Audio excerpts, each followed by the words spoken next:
Exercise 2.16. Table filling. So let's get started. Just to reiterate, this is just an informal chat about how things are going with French lessons here at the school. From what you've said, there's not much to discuss in terms of the syllabus or equipment, and things are basically going really well. That's right. I really enjoy teaching here. That's good news. I notice in some classes you're even ahead of schedule, which is practically unheard of. You've mentioned a few underperforming students, though. Well, there's only one student with major problems, but I'd like to just flag a few of them and maybe mention something to the parents. A stitch in time saves 9 sort of thing. OK, who's first? I'll take them in class order. 2B, Brian Jones. He's a strange sort of guy, not bad at all, and his results put him up there in the top 10% of the class. His reading and listening skills are superb. So what's the problem with Brian? He really has trouble paying attention. When we're in the middle of a role play, his mind will just wander and he's in a world of his own. It's not particularly disruptive, it's just that it happens pretty often. Let's just make a note about concentration levels. If he can't pay attention in other classes too, it could be serious.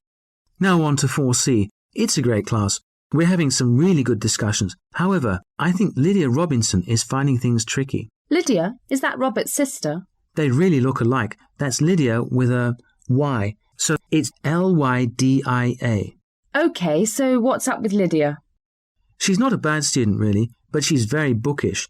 You know, her spelling and grammar are excellent, but she really doesn't understand much when I speak French, and her listening is poor. She just needs to open up more and start communicating. So she needs to be putting her spelling and grammar to good use? You could say that. OK, now on to class 5E. Jemima Ragg is doing well in her written work, and her vocabulary is probably the best in class. Yes, I've taught 5E. Jemima seemed OK.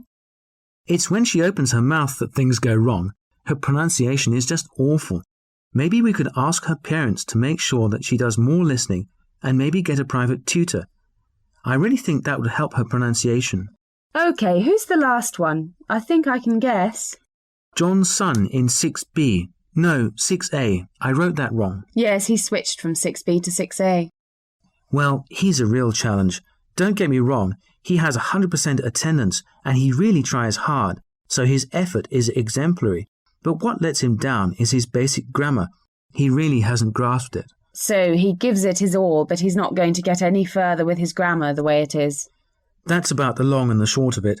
Every piece of written work is on time, but it's virtually incomprehensible because of his lack of basic grammar.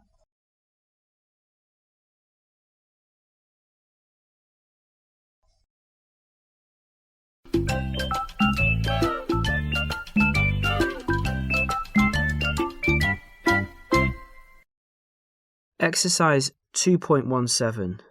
Table filling. The nation-state of Slovenia in southern Europe is bounded on the east by Hungary and Croatia, on the south by Croatia, and on the west by Italy. Its northern immediate neighbour is Austria. Slovenia is a tiny country with a surface area of approximately 20,000 square kilometres, which is about 7,800 square miles. Its capital city is Ljubljana, and the other major city is Maribor. The country has a complex and fascinating history and a rich cultural history, little known outside the country's borders. The region was settled in the 6th century AD by the Slovenes, from whom the country takes its name.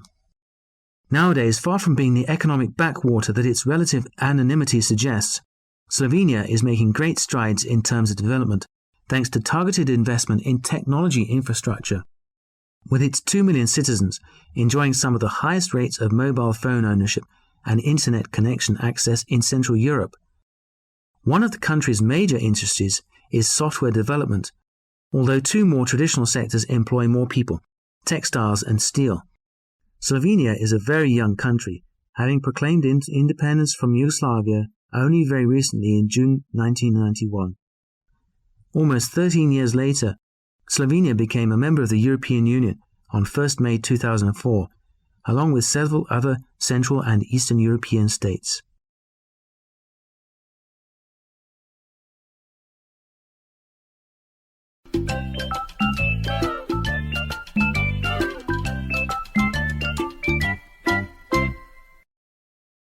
Exercise 2.18. Table filling. Following the passing of the British Library Act by Parliament in 1972, the British Library came into operation with effect from the 1st of July 1973.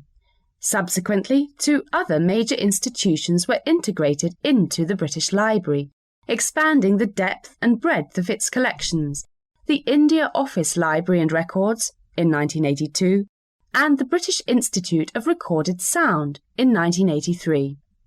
The British Library has a number of constituent parts. The major sections of the organisation known as the British Library are the Library of the British Museum, Patent Office Library, National Central Library and the British Library Document Supply Centre.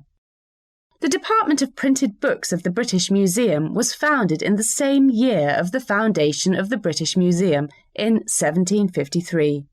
The library has the privilege of legal deposit, which means that a copy of a large proportion of all printed material in the UK goes to the British Library. These include not only books, journals and magazines, but also newspapers, maps and printed music. The British Museum's domed reading room is well known in intellectual circles and was designed in the 1850s at the instigation of Sir Anthony Panizzi, then Chief Librarian. Originally, the reading room was open to the general public, but due to overcrowding, a pass was required for admission. In addition to Vladimir Lenin, other famous readers in this exclusive place of study included Karl Marx and the writers Charles Dickens, George Bernard Shaw and Virginia Woolf.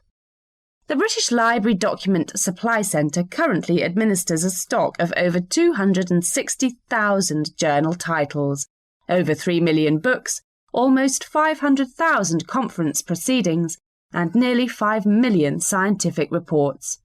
Its 20,000 customers from all over the world make about 4 million requests every year.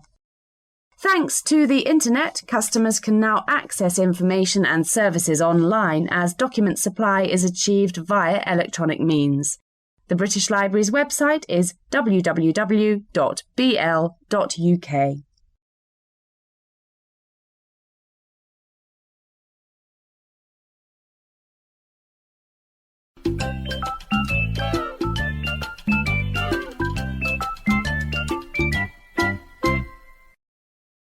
Exercise 2.19. Table filling. One of the leading scriptwriters, stand-up comedians and filmmakers of his era, Woody Allen was born in Allen Stewart, Königsberg on 1st of December 1935. Born and brought up in Brooklyn in New York, he loved reading comic books and watching movies, and he proved to be a natural writer. At school, he was noted for his extraordinarily high IQ, but school is said to have held little interest for him. When he was 15, he took up the clarinet and became an accomplished player, particularly of jazz music. Allen began selling jokes to newspaper columnists, and in the early 1960s began appearing in comedy clubs, telling his own jokes, and is now known as one of the greatest stand-up comedians ever. In the mid-60s, Allen moved into the world of filmmaking, at first as a writer and actor. What's New, Pussycat came out in 1965. Woody Allen proved himself a prolific writer, and as well as movie and script writer, he had 2 hit theatre shows on Broadway. He became a film director in the late 60s and produced some hugely successful film comedies, notably Sleeper, a comedy set in the future, Bananas, a comedy set in a banana republic, and Love and Death, his classic spoof of Tolstoy's War and Peace. In 1977, his film Annie Hall was a huge success and won him praise from audiences and critics alike, and it won 3 Oscars for director, screenplay, and best picture.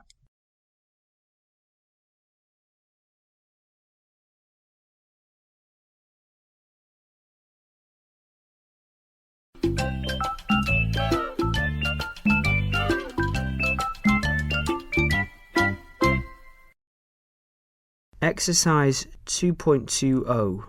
Table filling. Splendor Hotel reception, how can I help?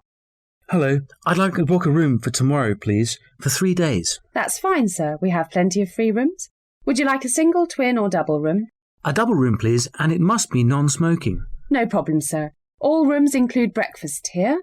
English, continental or fresh fruit? Oh, the English breakfast is too greasy for me. Continental, please. Oh, no. Fresh fruit, please. Very good, sir. Can I take your name? John Smith. Oh, and can I just check that you have tennis courts? Indeed, sir. They're just next to the beach volleyball courts.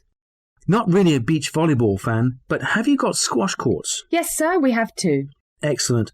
I take it I can hire rackets and stuff. That's right, sir. Am I right in thinking you have about 12 table tennis tables too? Aren't they on the top floor with a great view of the sailing ships? Sadly not, sir. We've got 4 tables in the sports centre on the 5th floor. Naturally, we have bats and balls for hire. Fabulous. I'm not that bothered about watching sailors having fun. What time will you be arriving tomorrow, sir? I think my flight gets in around 3:40 in the afternoon, so I reckon I'll be there at 5:15, as long as the traffic's okay. You should allow 2 hours, sir. It's the rush hour. Ah, okay. So 5:40 it is. What time is checkout? I'll be leaving on Wednesday, and the flight's kind of late. What time is your flight on Wednesday, sir? Oh, I think it's 6:30 to LA, so I should probably leave the hotel at 3:30, shouldn't I? You might need to leave earlier, sir. You normally have to check in at the airport 2 hours in advance, and the traffic jams are really dreadful nowadays. I'd recommend leaving here at 2:45. Okay, I will. Can I get a late checkout? That's fine, sir. I'll put in a late room checkout at 2:30. That's wonderful. Can I just check if you got broadband internet connections in the rooms now? Indeed we do, sir. It's a very quick connection too. This is all good news. One more thing. I need to hold a meeting on Tuesday afternoon for 12 people. Can I book that now? Of course, sir. I can book a meeting room for you. It's perfect for 12 people. Will you need a projector or a screen or a whiteboard? No thanks. It's not that kind of meeting. Well, the London room is booked for you. Will that be all, sir? Yes, that's great. I'll see you soon. I have to run to catch my plane. Have a good flight, Mr. Smith. We'll see you soon. Great. Bye.